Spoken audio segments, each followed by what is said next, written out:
একেই বলে কপালের নাম গোপাল। কার কপালে কি যে লেখা আছে তা কেউ বলতে পারে না।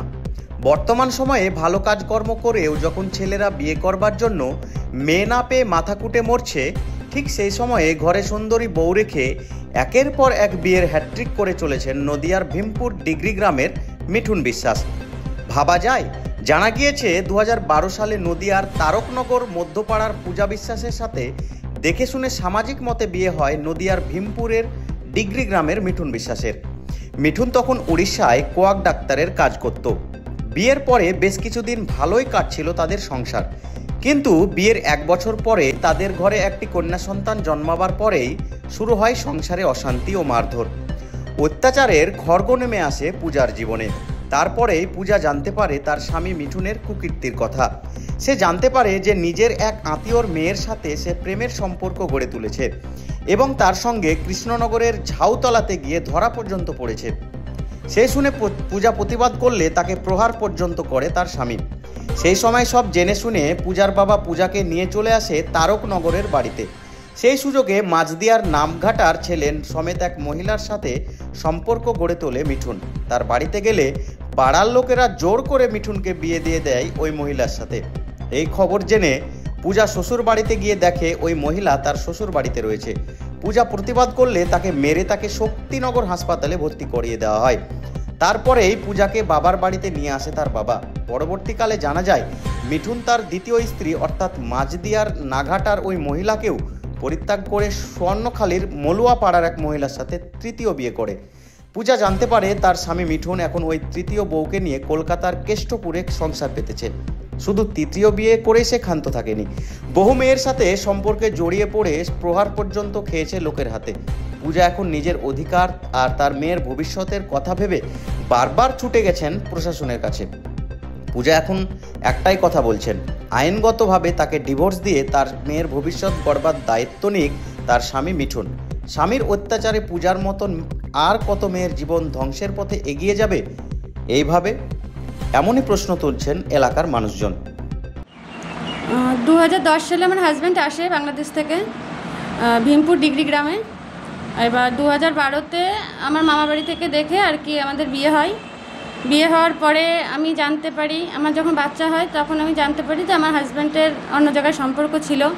2015 সালে আমার হাজব্যান্ডের আপন কাকার ছেলের মামাতো শালির সাথে ধরা পড়ে ঝাউগ্রামে, ঝাউতলায়, ভীমপুর ঝাউতলা, আশানগর ঝাউতলায় ধরা পড়ার পরে সেইখান থেকে আমি জানতে পারি। জানার পরে আমাদের গ্রামের আমার শ্বশুরবাড়ি গ্রামের ক্লাবের লোকজন গিয়ে আমার হাজব্যান্ডকে নিয়ে আসে ছাড়িয়ে 5,000 টাকা দিয়ে।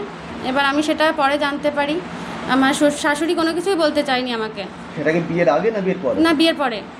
সেটা বিয়ের পরে আমি জানতে পারি, বিয়ের পরে বলতে আমার বিয়ে 3 বছরের মাথায় গিয়ে আমি জানতে পারি। আমার 2013-তে আমার বাচ্চা হয়, আমার একটা মেয়ে আছে। আর আমার হাজব্যান্ড তখন মিটিং টিটিং করে আর কি বুঝিয়ে টুজিয়ে আমাকে নিয়ে যায় যে না চলো পূজা, এবার যা হবার হয়ে গেছে, আমার এরকম ভুল আর হবে না। আমি সুযোগ দিই। তারপরে আমার বাড়ি থেকে ওদের অনেক ডিমান্ড ছিল, গাড়ি ছিল, ছেলের চেন আংটি সমস্ত কিছু আমরা ডিমান্ড পূরণ করি, যা যা ছিল, শুধু খাটটা দিতে বাকি ছিল আমাদের।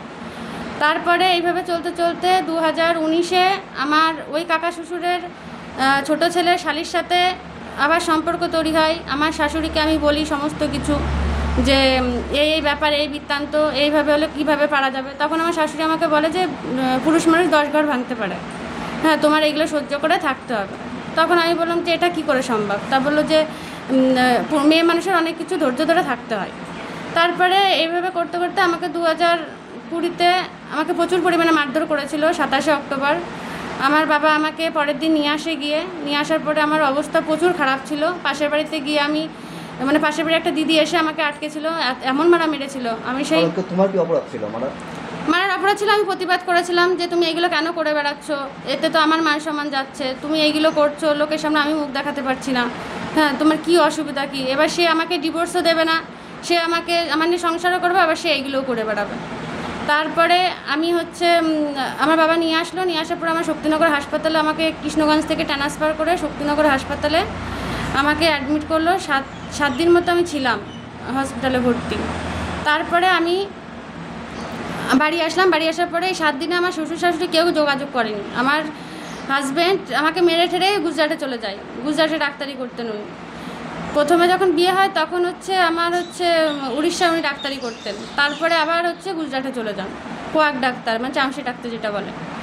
তারপরে এটা করতে করতে তারপরে হচ্ছে উনি আমাকে ফোন করলেন, ফোন করার পরে বললেন যে পূজা বাড়ি আসো। তা আমার যারা যারা গ্রামের লোকজন ছিল, কারণ এইটা অশান্তি অনেক দিন ধরেই চলে আসছিল, মানুষ মানে মিটিংয়ের পর মিটিং হতো, ও বলতো যে আমি ভালো হয়ে যাব, শুধরে যাব, কিন্তু কোনো কিছুই হতো না।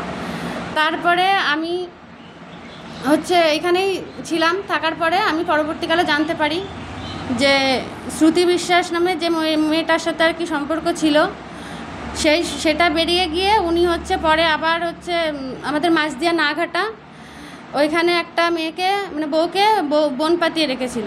সেই বোনের সাথে যাতায়াত, খাওয়া খাই, ওঠা বসা, সহবাস সব কিছুই ছিল তার। তারপরে আমার পাশের বাড়ি থেকে একটা দিদি আমাকে খবর দিল, আমার শ্বশুরবাড়ির গ্রামেরই, খবর দিয়ে বললো যে তোর তো এরকম সতীন এসছে। তাই বললাম যে কী বলিস, আমার তো এখনও ডিভোর্সই হয়নি, আমার তো কেস চলছে, সে তো আমাকে কোনো কিছুই জানায়নি। আমার হাজব্যান্ড একবারের জন্য বলেনি যে পূজা তুমি তোমার লাইফটা তোমার মতো করে শুরু করো, আমার লাইফটা আমার মতো করে শুরু করতে চাইছি, আমাদের যা হয়েছে হয়েছে, ডিভোর্স নিয়ে নাও, বা মিউচুয়ালভাবে কোনো কিছু আমাকে জানায়নি কোনো কিছু। তারপরে আমি গেলাম ওইখানে, যাওয়ার পরে আমার শাশুড়ি আমাকে ঘরে উঠতে দেবে না। আমি আমার ক্লাবের লোকজন সবাই ছিল আমার পাশে ওই গ্রামের।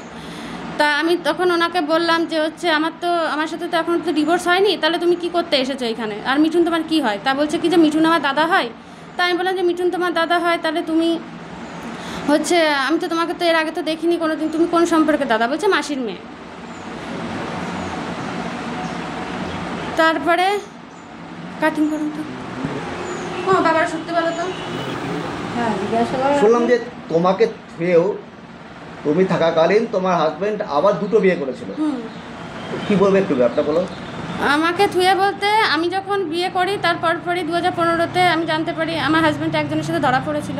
তারপরে ধরা পড়ার পরে সেইখান থেকে সমস্ত কিছু মিটমাট হয়ে যাওয়ার পরে আবার উনি আরেকজনের সাথে সম্পর্কে জড়াই, তার সাথে পুরো পাগল মতো হয়ে গেছিলো। সেইখানে আমাকে মানে মদ গাঁজা খেয়ে প্রচুর মারধর করা হয়েছিল। আমার বাবা আমাকে নিয়ে আসে, নিয়ে আসার পরে ধরা পড়ার কথা বাদ দে, বিয়ে করার কথা বল। হ্যাঁ, পরপর দুটো বিয়ে করে।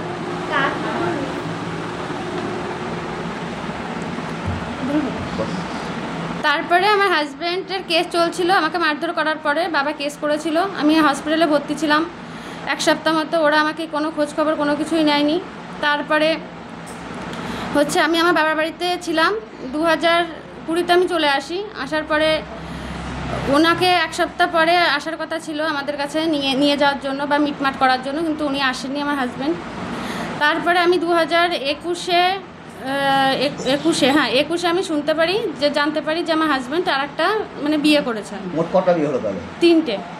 আচ্ছা, মানে আমার সাথে বিয়ে করার পরে উনি হচ্ছে দুজনের সাথে সম্পর্কে ছিল, একজনের সাথে ধরা পড়েছিলেন আর আরেকজনের জন্য মানে হাফ পাগল মতো হয়ে গেছিলেন। আচ্ছা, ঠিক আছে। তারপরে আমাকে মারধর করেছিল যখন মানে বিয়ে করার পরে, মানে আমার সাথে বিয়ে হওয়ার পরে আর কি দুজনের সাথে সম্পর্ক ছিল বা ধরা পড়েছিল।